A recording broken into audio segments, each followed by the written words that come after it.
up? Welcome back to the channel. I'm J and we are locked in. This is the recap for Power Book 3, Season 3 of Raising Kanan. This is episode 10.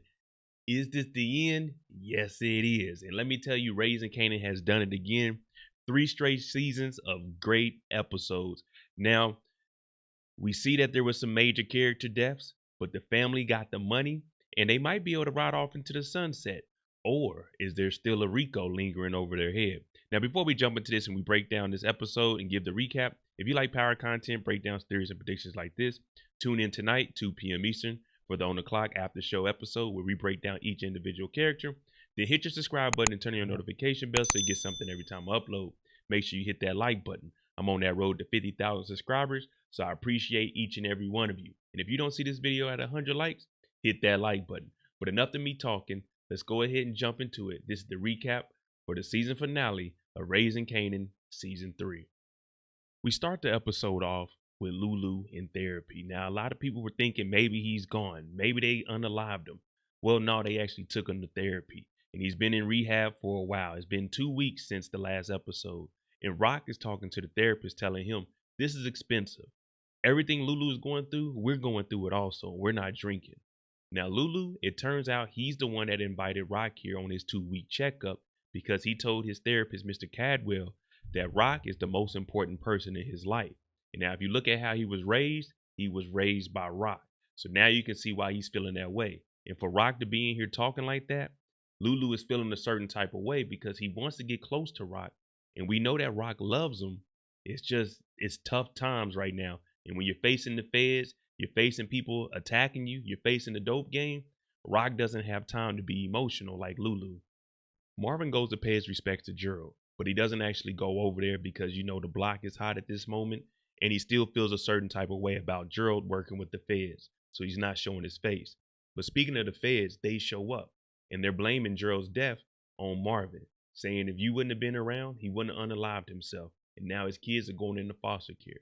Now, Marvin is looking at it like this. Gerald wasn't built for what y'all had him doing. So F y'all and leave me alone because y'all tried to get me set up on some stuff I wasn't doing. Now the feds hear this, Marvin flips them off, and they tell Marvin, just because Gerald is gone, don't mean we're done with you. So the feds are still on Marvin's tail. Kanan and Crystal are kicking it, and Crystal looks him in the eye after they get done doing what they do, and she asks him, what are we, boyfriend and girlfriend? Well, Kanan, as I just mentioned, said, nah, we just kicking it. And right now, I'm just trying to smoke a little bit. I ain't trying to hear all of that. But then Crystal drops a bombshell and tells Kanan that she's late. That means her period ain't come. Jukebox has Aisha meet up with her. Now, it's been 2 weeks since they spoke to each other, since they last seen each other after the Bada concert. And that's because Juke got picked up by the feds and she felt embarrassed. Now, Aisha is saying, I've called you every single day and you never returned the call. But once they get here, Juke is letting her know, I'm thinking about joining the army. I'm thinking about going on and doing my own thing. Now, Aisha is like, I've never felt this way about any girl, but I know, Juke, you're different. So she tries to kiss her. And Juke, she kind of resists, but she's starting to realize that Aisha might actually be in her corner. Even though she used to mess with Kanan, it was just she didn't know how to harness her feelings for Jukebox. After the therapy session, we start to see Rock and Lulu get a little bit closer. Now, she asks him how long does he have to be here, and he says a little bit longer until they say that they see me fit to be back out in the real world. Now, he does thank Rock, and he tells Rock, hey, thank you for footing the bill because it's very expensive, and that was one thing Rock was complaining about. But she's saying her and Marvin are both footing the bill for this. And she also lets Lulu know, hey, don't even worry about that. Let us worry about the checks. You just get the help you need so you can get back out here and be with us. Now, back out here with us can mean in the dope game or just be around the family. But we do see a different side of Rock that's more nurturing, and she's looking out for Lulu. Right now, it ain't looking good for Howard. Tanner, Captain Batiste, they got him in the office, and he has his union rep with him. And whenever the union rep shows up with you, that means you're in some kind of trouble. That means you need some legal representation on your side. And basically what they're saying is, Howard, if you got connections to Gerald, if you got connections to Marvin, then you're connected to organized crime. Now, they said they kept digging and digging, and every time they do, they find a rock, they turn that rock over, and whose name is up under there? Detective Howard. So they end up taking his badge. Now his union rep is saying, let me and Howard look over notes together because he doesn't want Howard to incriminate himself. But it's not looking good right now because the feds, when they're on your case, they're on your case until they get you. The same goes for Marvin. He's talking to his lawyer. What do the feds have on him? We see that the feds are talking to Howard. They're trying to link him to Marvin. Marvin's talking to his lawyer. Now his lawyer is saying, no one's reached out to me and gave me any heads up. But what I can do is go over and use my connects within the federal system and see if there's any information. And that's exactly what Marvin wants. Now he does ask Marvin, did you tell the CI anything, aka Gerald? Marvin tells him no, because I haven't done anything. So why would I tell anything if I don't know anything? Rock is riding back to the city after she just left Lou. Now, she's looking around and things don't seem quite normal. She looks out at the basketball court, and as she's looking, a car pulls up. The car pulls up and there's 3 men in there. The window rolls down and we see the worst hit we've ever seen in the Power universe. They're right next to Rock. They open up, shooting left and right. Kids are running. They don't hit anything. Rock speeds off. They hit a car. Rock nearly escapes this murder attempt and she's out of here. After the hit, Famous pulls up to Kanan's house. Hey, KK, you in there? You in there? Well, he opens up the door and Crystal is in there crying because Kanan probably told her I had the Jimmy on extra tight and she missed her period, so it ain't Kanan's. But Famous is letting Kanan know, hey, they just tried to shoot at Rock. So he's like, man, what the hell? And he knows there's only one person crazy enough to do that, and he knows that it's Ronnie. So now Kanan has to go confront Ronnie about this attempted homicide on his mama. Kanan shows up to Snaps and Pops, and he's going off. As soon as he comes in, you can hear him. Hey, Ronnie, we wasn't supposed to do that. We partners. You don't mess with my family.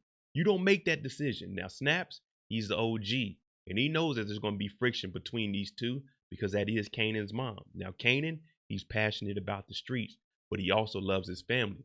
That's the same way he treated Famous. Even though he put him at a distance, he still loved him. Now, Ronnie, he's standing on his own 10 also, and he's telling Kanan, I don't listen to you, boy. But Snaps is like, hey, y'all got to squash this right now. We on the same team. So if there is going to be a war, we need to all be level-headed and make the right decision. But Kanan, he ain't liking what he just seen or what he heard. Everybody's going through it at this moment. Rock and Marvin are trying to figure out how they can potentially squash this beef in the streets. And while that's going on, Famous, he's trying to get his record deal. But Lulu is gone because he's at rehab. The feds end up kicking in his door. NYPD. They search the house. They have an arrest warrant for Famous over the gun that killed Freddie. So he's wanted for murder. Marvin is doing exactly what Rock wanted. He's hitting the streets. He's asking questions. Where is Ronnie Mathis? Snaps and Pops show up. They're like, we don't know where he's at. That's not our job to keep tabs on Ronnie. Well, Marvin ain't trying to hear that. But what he is saying is, listen, Rock don't want this to get any uglier than what it already is. It could be a lot of bloodshed out here. Now, Snaps, he really doesn't care because at the end of the day, business is business for him. And as long as he gets his investment back, he doesn't mind. So Marvin, he has the information and he can tell that something is going on. And we always see Pops flirting. She flirted with Marvin a little bit before he left. Juke and Kanan meet up, and it's crazy in these streets. But he's wanting to let Juke know straight up, brother to sister, I didn't have anything to do with Rock. I don't mess with her, but that had nothing to do with me. But if you watch Kanan, he's looking around very suspiciously. Most of the time you're thinking he's just looking to make sure that he's aware of his surroundings, but nah, not this look. Well, Juke goes ahead and tells him that she's joining the army, and Kanan's like, well, I'm gonna die here on the south side. And out of nowhere, a van pulls up, and they kidnap Kanan. They pull a gun on Juke and Kanan, and the last thing we hear Kanan saying is, Ronnie has something to do with this. I know Ronnie did. So Juke hears this information, and she got to head back to tell Rock about it. When Marvin and Juke pull up to tell Rock, hey, they didn't kidnap Kanan, Howard is there. Now, Howard's been trying to convince Rock since episode 9 that they need to have someone take the fall, and he wants it to be Marvin so he can protect everybody. So when Marvin and Juke show up, they're like, we talking in front of police? But we know that Howard has already lost his badge and his gun, so he's not a police officer, and he has 2 days before they issue a warrant for him. Now, Kanan is his son, and he's like, Rock, whatever's going on, I'm going with you. I want to get my son out of this jam, Even though I don't like what you got going on, Kanan is still my son.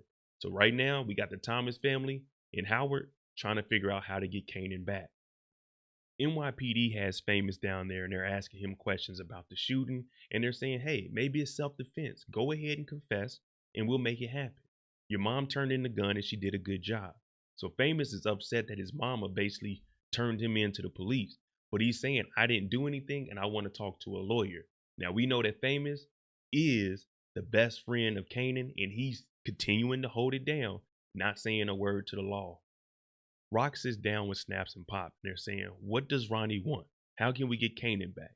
Now, of course, Snaps is denying everything. I'm just a liaison. I don't know what Ronnie got going on or what's happening. But we'll tell you this, Rock. If you want Kanan back, he wants some U.S. currency, $500,000, and Ronnie also wants your connect and all of your trap spots. Now, that doesn't seem like an even deal, but for your son, what would you do? So Rock is looking at it like, damn, I really don't have this kind of money. Howard, we know he doesn't have this kind of money. So they're trying to figure out where they can pick this bag up from. Now she's about to make a call and try to get with Stefano, but she told Howard, listen, you can go with us on the drop, but I got to go get this money on my own. Rock comes over to Stefano. House is amazing. Got a fish tank in there also. Now she's saying she needs to be fronted some money, a half a ticket. $500,000 U.S. currency. Now, Stefano was saying it's kind of late for visitors, but I have a crush on you, Rock. So he's saying, how can I get my money back? So what she's doing is putting up the Southside Plaza shopping mall. She's putting up her house as collateral.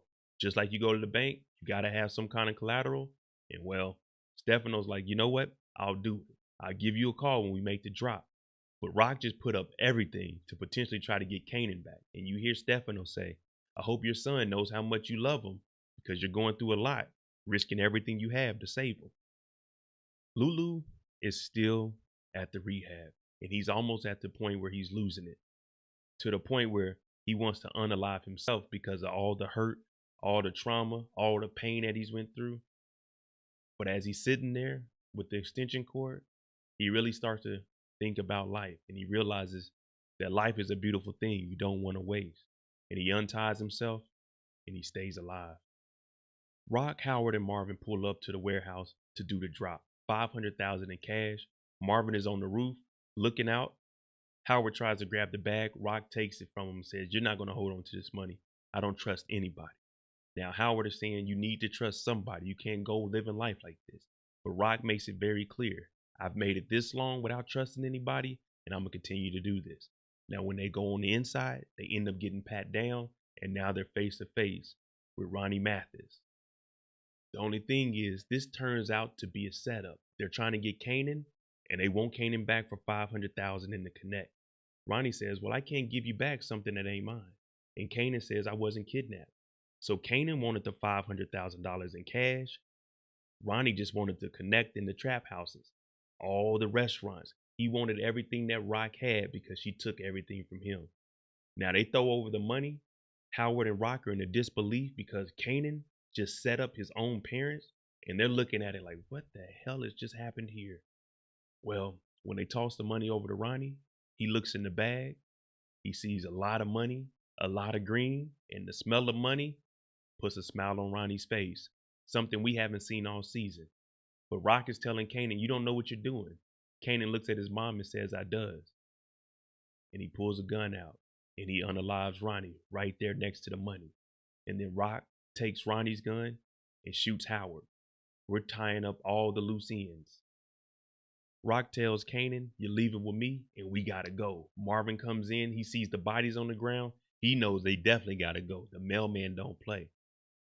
But after they leave, we see a black pair of Timbs step next to some blood. And as the camera pans up, we see a man with a disfigured face and it's unique, back from the dead. Ronnie didn't finish the job. All right, there you go. The recap for season 3, episode 10, the finale of Raising Kanan. Let me know what was the high point of the season for you, the low point, and did you expect for Unique to still be alive?